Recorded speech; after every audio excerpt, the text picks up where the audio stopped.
All right, we have our basic wheels done, so I just want to show you how to trick them out a little bit and make them a little more exciting than just two cylinders attached by an axle. So we're going to walk through and show you how to kind of make our rims a little more exciting by putting some holes in them, using patterning to remove some space, and also to groove them out to remove some more material. Something like this, where you can add a little spike to it, and then maybe at the end throw a little appearance on them to chrome them out and put a little bit of rubber for the tires. So we're going to start by doing the grooving out part. So to do that, we're going to sketch kind of like a almost like a quarter of a circle, but using a spline, and then revolve it around to take out a bunch of material over here to make kind of a bowl shape. And then we're going to go back and add a pattern for some holes. So I'm going to start by drawing a sketch. So I'm going to draw a sketch on the side plane here. Spin around and zoom in a little bit so we can see better. Now I'm also going to, I'm not going to use construction lines this time. I'm just going to draw some lines and then do a lot of trimming at the end. So I'll hit L to start a line. I'm going to start from the center of this just so I know my line's right down the middle. And bring it over here and have it snap to the edge of my tire. So you should be able to snap it right there to the edge. I'm going to do another second line from here up to 10 is good. I'm going to give this a dimension in a second. But here up to about there. So now I'm going to dimension these really quick. Hit D. Click on this line. Bring it over. Let's see. Let's rotate this a little bit. Make sure we're not going into our tire part. So that looks okay.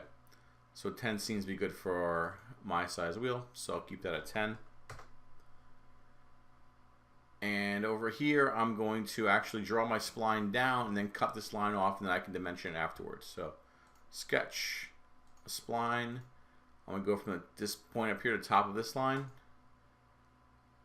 Now I'm going to kind of click down and maybe use 2 or 3 clicks so I can control a little better.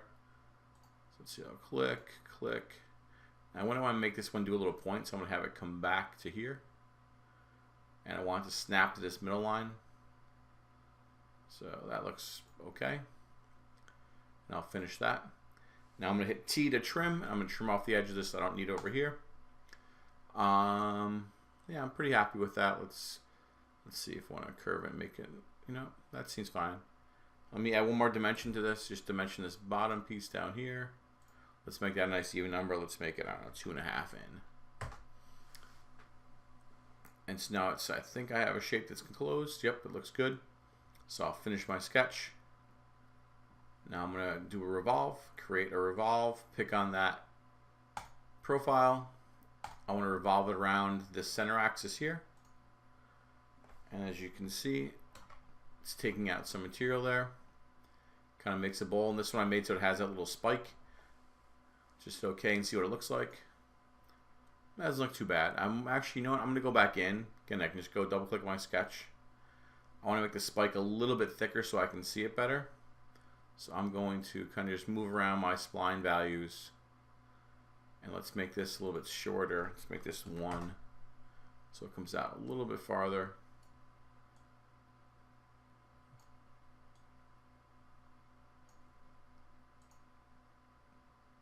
There we go. So we have a nice little spike sticking out there. So that's great. So now when I'm done, we'll mirror this at the end. We can mirror everything at once. But what I want to do now is I want to add some holes in this. Now, because I have this curve in here, it's a little bit annoying working on this surface. So I'm going to use my timeline down here and go back in time a little bit. So I'll go back in time before I drew that thing for the spike. And now I'm going to create another sketch on this surface. And this time I'm going to sketch some stuff over here so that I can rotate it around. Now I'm going to sketch this. I'm going to kind of draw. Now I don't want to go too far deep into my axle down here. So what I'm going to do is I'm going to first draw a circle. So I'll do C for my center circle and have it come out bigger than my axle. Now I think my axle is 7.5. So I'm going to have it come out 8. Because I want to make sure that whatever holes I put in don't go into my axle. And I'm going to draw a second circle from the center and just have it kind of come out to about here where I want a little bit shorter than where this curve starts. Because they're going to kind of be things that they're going to limit what I rotate around here. And now I'm going to draw some lines. So I'm just going to draw a line, and I'm going to come out from the center so my lines are radially out, so they're kind of all lined up and they're perpendicular to these circles. So I'm going to start with drawing a line right down the middle. I'm going to then draw a line out some distance over here, whatever I think looks good. That seems reasonable. And now I can, actually, you know what? Let's throw a dimension here so I can control it. I'm going to throw an angle dimension. Let's make that, let's say, I don't know, 20 degrees apart. And now I'm going to actually use this. I'm going to mirror this across because I want to kind of rotate this around. I could just rotate this one, but I would like, I want it to be centered. So I'm just going to use my mirror part of my sketch, pick that line, mirror it right down the middle. Oops, I don't want to mirror two of those. Mirror that, my mirror line, right down the middle. Now I'm going to do some trimming, T to trim. I don't need this middle line anymore, so I'll get rid of that. Don't need these. Actually, I did want that. Let's back side. Trim, I don't need these down here. I did want to keep this piece right there. Don't need that, I don't need that. So now I have this shape there that's nice, neat, and kind of neat, and it goes right perpendicular to all my pieces. So what I'm going to do now is I'm going to pattern this. And the way I do that is I go sketch, circular pattern. I'm going to select the four sides of this shape. I'm going to select the center point, which happens to be the center of my tire. And now it starts with 3. You can kind of click up. So let's see. Just going to go up until it kind of looks good. And I like the way that looks. So I'll hit OK. And now I could have, I'm going to go back for a second because I could have thrown in a little fillets here. So let's see what happens if I fillet these corners.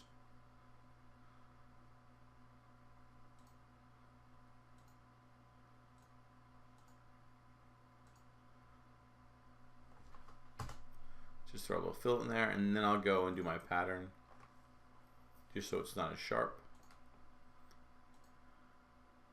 Again, make sure you pick all the pieces, including the fillets. And we're going to rotate it around the center. Again, I'm just going to click up until I think it kind of looks good. That looks good. So 7, it's nice not being exactly even. Hit OK. I got my nice pattern. I'll stop my sketch. And now I'm going to do an extrude. So I'll hit E for extrude. Select all of my holes. And I'm going to use, instead of using a distance, I'm going to use a to object and select the back of my tire. So they go all the way through. And you notice now they don't hit my axle. They're not right at the side of there. And so I'm happy with that. I'll hit OK. Now I have my holes cut out. Now I can go forward in time and reach and add my groove pieces back on. And you can see it kind of just grooves it out. I got my little spike. Now my last step is going to be I want to copy all this stuff to the other side. So I'm going to go back and highlight all of this and go to, let's see, create a mirror. Mirror all that across the middle plane.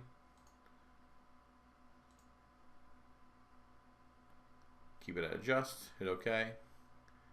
And I got my tricked out wheels where I have a groove cut into them and I have some holes cut out. Now if I want to at this point I could probably, you could round some edges and clean things up. But they're not too bad the way they are. And the last thing I want to do is just add some color to make them look even better. So I'm going to go to modify appearance.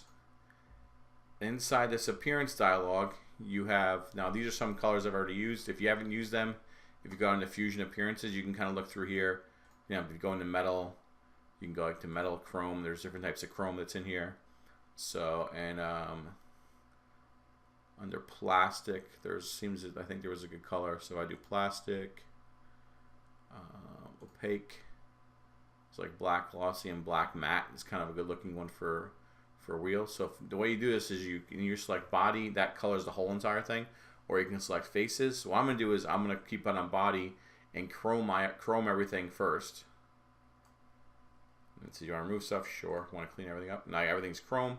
Now I'm going to go back and I'm going to grab my black plastic matte and just put it on the wheels. Actually, first I'm going to turn it into faces now. You know, so it's going to highlight the faces. So I want to make that's like my wheel. That's my wheel. That's the wheel. And when you do faces, you just got to drop it onto each little piece that you want. And now I have my wheels that are chromed out where the rims are. My axle's also chromed out. And then maybe you want them that maybe is not chrome. Let's I don't know. Let's make that yellow. Why not? So our yellow axle with our chrome rims and our kind of black matte rubber